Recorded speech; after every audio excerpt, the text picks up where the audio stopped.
आ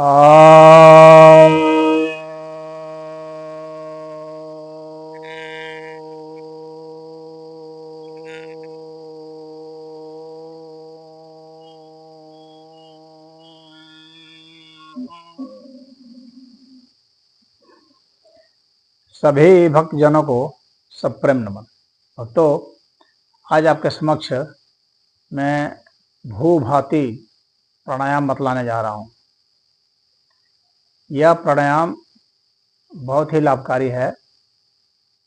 जिन्हें मस्तिष्क संबंधित कोई परेशानी है, जैसे नींद नहीं आती है या ब्रेन ट्यूमर है या चक्कर आते हैं, तो उस संबंध में यह बहुत लाभकारी है। चेहरे की सुंदरता, चेहरे की झुर्री मिटाने के लिए भी बहुत लाभकारी है। हृदय की ताकत बढ़ाने के लिए, फेफड़े की ताकत बढ़ाने के लिए भी बहुत लाभकारी है। इसमें भूख भी खूब लगती है, भोजन अच्छा से पचता है, उसके लिए भी बहुत लाभकारी है। और यह जो है मोटापा को घटाने में भी बहुत लाभकारी है। आपकी बॉडी को यह स्लिम करता है। तो और इसको करना भी सरल है। आपको इसे शौच क्रिया से निवृत्त होकर के प्रातःकाल करना है। जहाँ शुद्ध वायु का संचार है वहाँ पर करेंगे, कंबल या दरी बिछा करके करेंगे। और इसे आपको 108 बार करना है। बहुत ज़्यादा बार भी नहीं करना है, क्योंकि उससे जो है ज़्यादा खून का संचार हो सकता है और आँखों के ऊपर इसमें कुछ प्रेशर पड़ता है। तो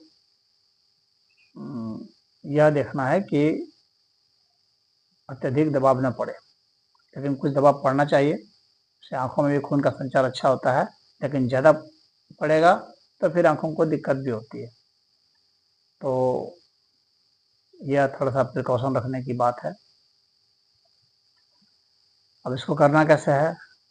खड़े होकर के और लटक करके इसे किया जाता है और बहुत तेज गति से आपको श्वास को छोड़ना है, यानी प्रश्वास को छोड़ना है।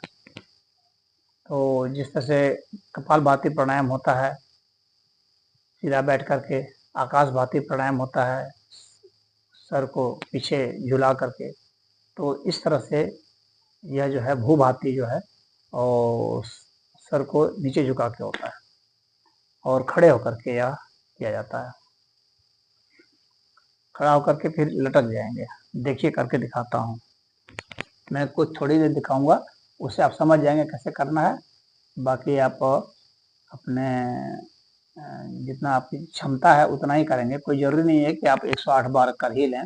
पहले आप 10-15 बार कर सकते हैं, फिर धीरे धीरे आगे इसको क्रमशः अपनी शक्ति के अनुसार बढ़ा सकते हैं। थोड़ा थोड़ा रोज बढ़ाते जाएंगे तो 1 महीना में पहुंच जाएंगे। हाँ, जो पहले से अभ्यासी हैं तो 1 बार में भी या 2 बार में भी इसे कर लेंगे। खड़े हो गए और ऐसे झुक गए। अब इसके हाथ को नीचे ले करके अब सांस को जोर से छोड़ेंगे।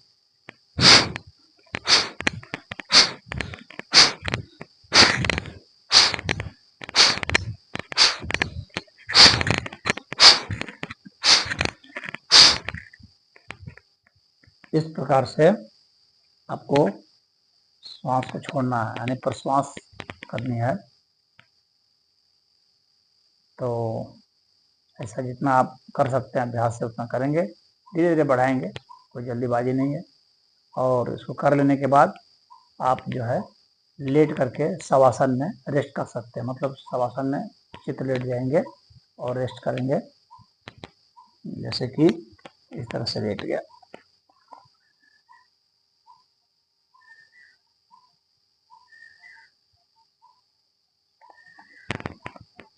जब तक आपकी सांस नॉर्मल नहीं हो जाए तब तक आप जो है लेटे रहेंगे। और जो ऊर्जा उत्पन्न हुई है उसकी जो गतिविधि है, उसके जो प्रभाव हैं और जिन जिन अंगों में प्रभाव है, जैसे प्रभाव है उसको आपको नोटिस करनी है। तो इससे जो है इस प्राणायाम के बाद जो है वह धारणा भी पद्धत हो जाती है, और धारणा सिद्ध हो जाए तो ध्यान हो जाता है। तो यह काफ़ी लाभकारी है, मस्तिष्क को सही करता है, शरीर के सभी अंगों को सही करता है। कहीं भी रुकी हुई अगर हवा है उसको भी खोलता है, रुकी हुई अगर कुछ और चीज़ें हैं, बहुत विजातीय तत्व शरीर में बन जाते हैं जो हमारी नस नाड़ियों में फंस जाते हैं, तो उसको भी ये साफ करने में समर्थ है। तो इसको करें और इसका लाभ उठाएं। हरि ओम।